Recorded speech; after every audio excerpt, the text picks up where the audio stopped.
Hey, hey, hey, you're in the mix with a vibrant mix with Tasha Tamiko and Fred, live from TLC Talk Radio Studios. Yay, welcome to the show, co-host. How are you? I am good. How are you? No complaints. Got Tamiko coming in via phone. Fred is out enjoying his bride-to-be. And we are excited to bring you another fabulous show.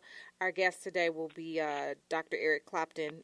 The full disclaimer, that is my cousin, um, who's also my pastor and pastor of the Cosmopolitan Community Church on Chicago South Side and 5249. I think that's the address.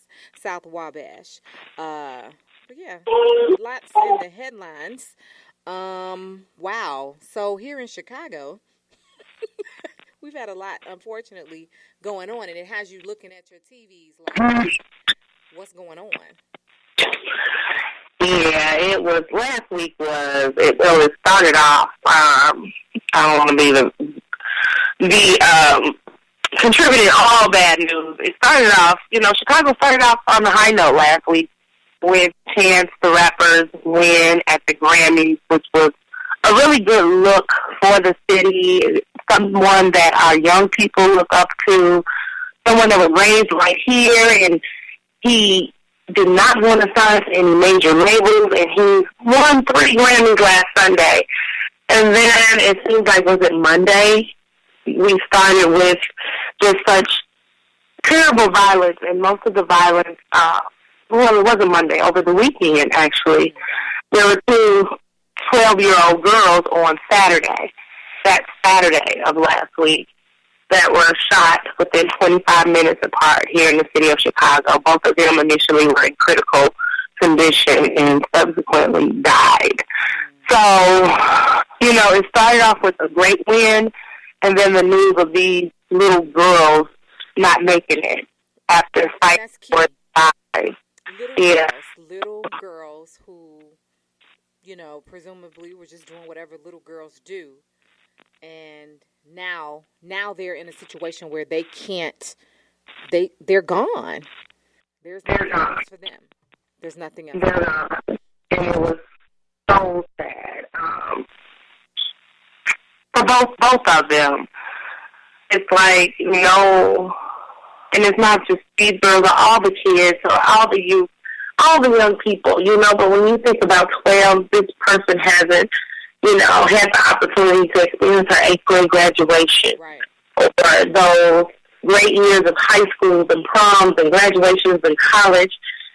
All those things you look forward to as a parent is just shattered and snatched away from you within seconds. And unfortunately, these crimes were, committed by basically kids. Yeah. Kids.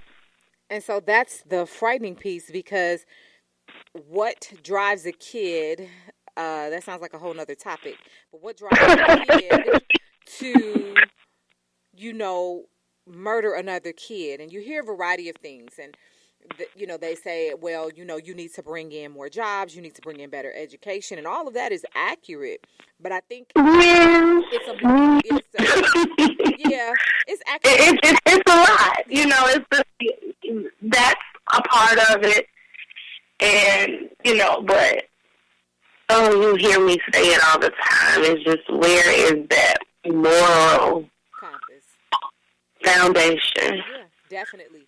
So you need all of that, but you're right. The moral compass, if it's not there, if no one is raised with the, idea of what is right, what is wrong, what should you do, when you only have a worldview that includes self, it doesn't include anything else.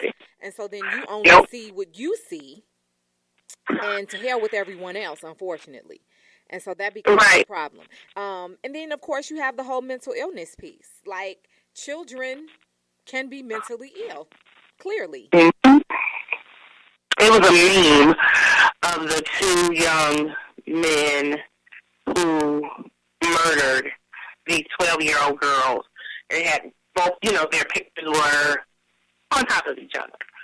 And it alluded to, look at them, they look demonic.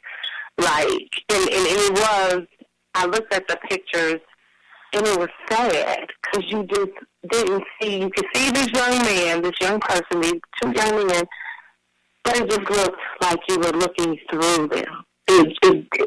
I can't describe. I know exactly. I know exactly what you mean. I saw those pictures and I looked, and it kind of disturbed me. So I just scrolled away from what I was looking at. But you're right; they didn't look.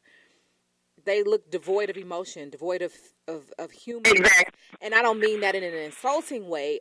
That's just how Right. they looked, Mm-hmm. and that's frightening. So again, how do we get to that? How do you get to someone who just doesn't give two craps about another human life?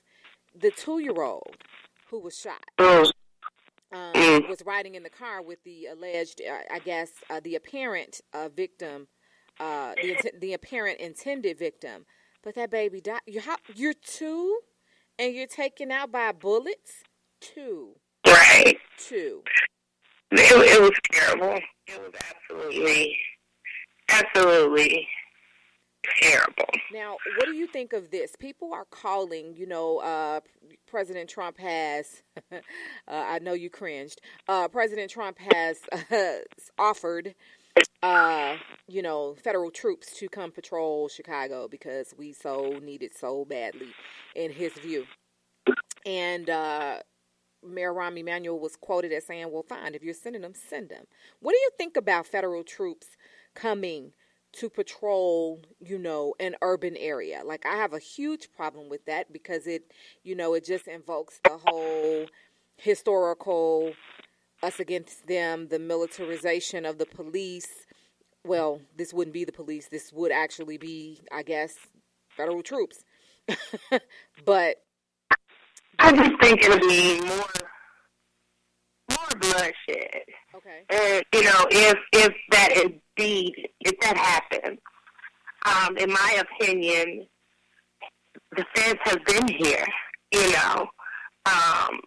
To what extent? I mean, you're just bringing them in to shoot people on the spot. How would that work? But essentially, the feds have been here. We've all seen the videos, or sometimes I've seen them myself. In the summertime, in certain neighborhoods, you'll see the big tanks, and these are not just your usual SWAT tanks that Chicago PD have. And some of them are marked as Chicago municipal cars. They're outright fed vehicles. These are Army-type vehicles that they're riding around in different neighborhoods in. We forget Jody Weech was from the federal government, and a lot of these resources he brought here, and they never left. I don't know if he's still here now, but to some capacity, he was still working in a consulting capacity here in the city. I wonder sometimes if the mayor took the time to sit down and talk with all of these individuals and really get a good idea of what resources they are already using. Because to me, a lot of that stuff has already been here, but that's not going to. I think where we're messing up and where they're messing up is you're dealing with a group of individuals who do not care. Yeah, and they do not care anyone. Exactly. You can't regulate caring. You can't regulate, a moral compass. Now, of course, you can provide, again, all of these things that we talked about. We can provide, better education, better, jobs, access to resources. But if you have people with, and I'm careful how I say this because I don't want to be seen as victim blaming, because certainly that's not what we advocate here on the Vibrant Mix. But if you don't care, you don't care. It's like the teacher, shout out to all my teacher friends. It's like the teacher who desperately wants to save a child, but if he or she doesn't want it, at what point do you say, okay, I'm wasting resources on a child who doesn't want it, can't get it, and I don't mean get it educationally, I mean just, kind of grasp what you're trying to teach them about life, not necessarily academics. Right. At what point do you say, I need to focus this energy on someone else? And that's a difficult decision to make for a teacher, let alone for, a community. How do you just say, well, these people aren't getting it. They're not gonna, and so now you just kind of that's not easy.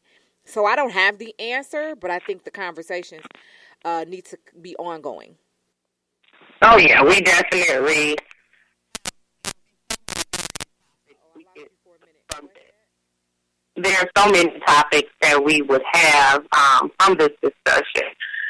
Um, but the kids, it's sad because these young men, the mother of Takaya Holmes, in her radio interview last week, she said, she even said, if you gotta shoot, walk up on the person you're aiming for instead of just, Right. unleashing a barrage of bullets, and this young black girl was killed, and she wasn't the target. He's shooting at some young men he thought were selling weed on their turf. I'm like, this is the time that we've come to that we're fighting over selling weed? Like, really? Mm-hmm. But for her to say, I would prefer, that's a difficult thing, I'm sure, to say, but if you're going to shoot, walk up on that person you're gunning for, instead of young kids being shot at. And the 2-year-old, he's in the car, probably was enjoying his day, nice weather, you in the back. Like most little kids do, they love to take a ride in the car.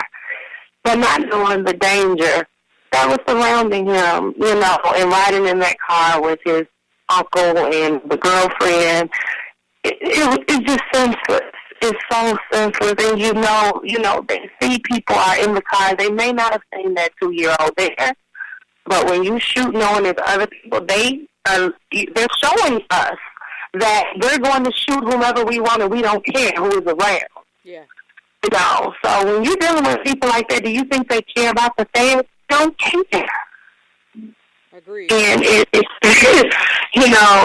one of those things we worry about, but it's like, do they watch the news to see, they're bringing the fans in, or would they even care? Right. Would they even care?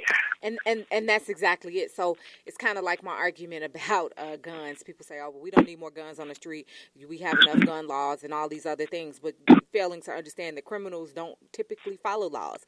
So don't take away my right to defend myself. It's the same kind of thought process. Well, they don't care to begin with.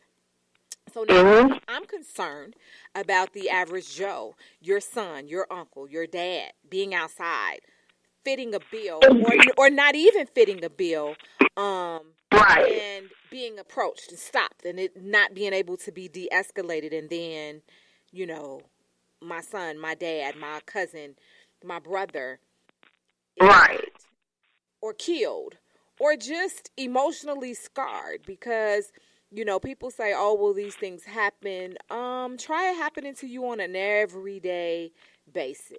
Every day, your manhood, your womanhood, your dignity is assaulted every day. And then they wonder why there's a such thing as the alleged angry black man or angry black woman. You see it as me blowing up at, and I say me at, encompassing everybody. You see it as me blowing up, at this minor infraction. But what you don't realize is that it has happened so often every day.